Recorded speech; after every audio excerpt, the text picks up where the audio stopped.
Today, I want to tell you something very important that I've learned as a crypto investor over the past 7 years. You can call it just 5 rules, but honestly, nobody remembers rules, to be honest. People remember pain.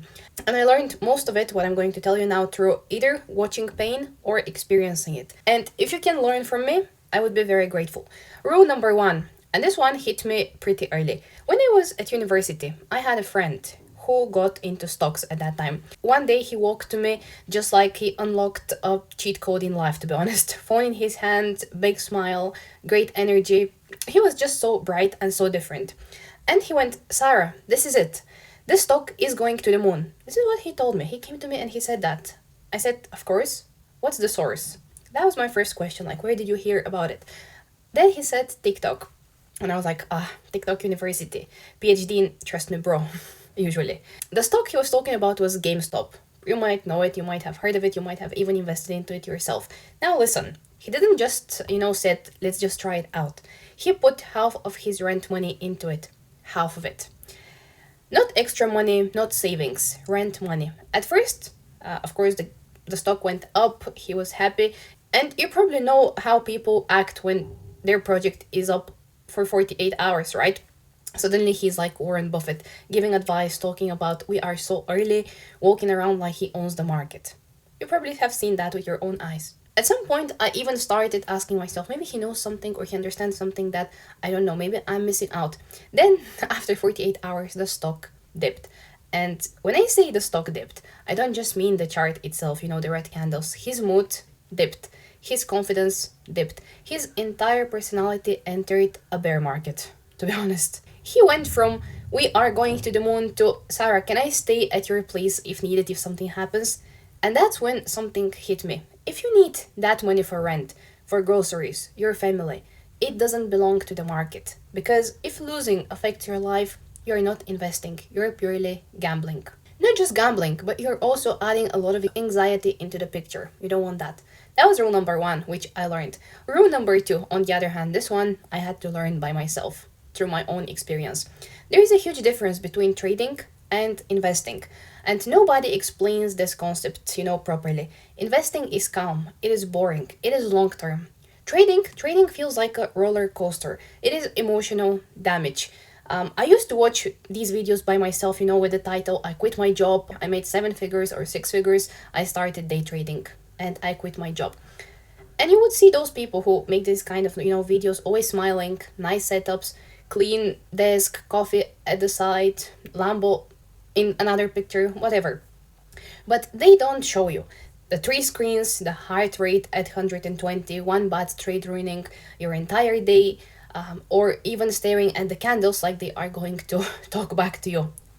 I tried it myself, and honestly, it felt like being an unpaid intern at a casino. You know what's the worst part? That at least at the casino you get a free drink. Here you just get stress and the chart humbles you. That's all you get. One win feels like, you are a genius, then one loss you're questioning your entire existence. That's when I realized what trading means for a lot of people. Trading looks like freedom. But for most people, it's just pressure in disguise. That's all about it. So don't get, tempted by all the Lambos, all the luxury lifestyle you'll see from traders quitting their jobs and these kind of things. Rule number 3. This one hurts badly. Start early or cry later. Because I was that person myself. And a lot of you might recognize yourself into this. We are going out, spending money all the time, buying things that we might not even need, drinks, food, whatever, random things, we don't even remember them now. And every time somebody mentioned investing to me, I would say I'll start next year, I will start in 1 month, in 2 months. Next year comes, then I say the same thing over and over again. I just need to learn first, I'm not ready yet, I need to have more money, and so on. The typical excuses, right? When you keep procrastinating. In the meantime, I had enough money, to go out, to travel, to spend my weekends like crazy. Priorities were questionable at that time, and then one day it hit me. Time passed anyway.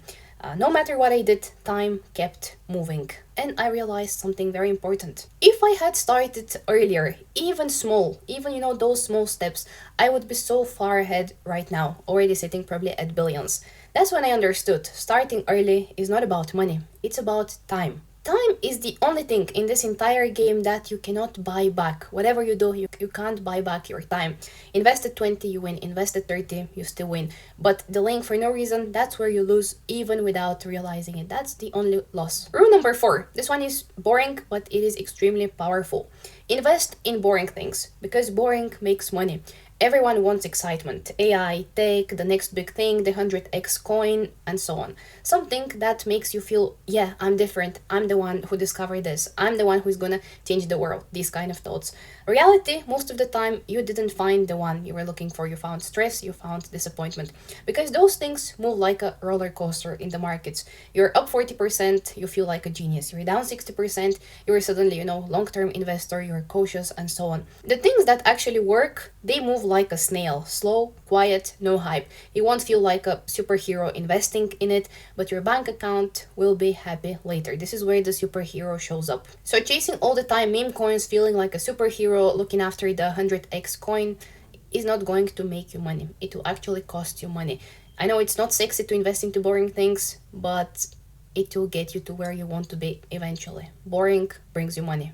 And the last one, this is probably the most important one, the most important rule. Time in the market beats timing the market. I used to think I was smart.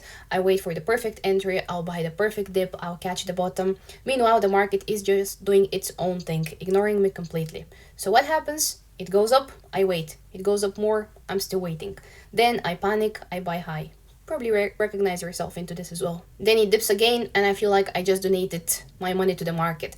Twice, 3 times. Then I realized no one times this perfectly. No one can. No influencers, no experts. Just remember this one from me. No one, literally no one can time the markets perfectly. Whoever is telling you they know the exact bottom, they are lying to you. Nobody. So I personally stopped trying to be, that genius and just stayed consistent because the people who win, they're not the smartest ones. They're just the ones who stayed in the game long enough to understand how it works without doing something stupid, just protecting their own capital. And that's it. 5 simple but very powerful rules. And I personally learned them not by watching doing courses, but by experiencing, by watching the people next to me, experiencing them and learning. Of course, by going through the learning curve, delaying, chasing, and getting humbled by the market itself. And if you understand these early, if you learn from the mistakes that I have made, you skip years of pain and losing your money. Because in this game, it's not about being perfect, but it's about staying long enough, protecting your capital, to keep compounding, building on top of your capital, and learning and improving yourself. That's from me today. Thanks so much for watching. I'll see you in the next video.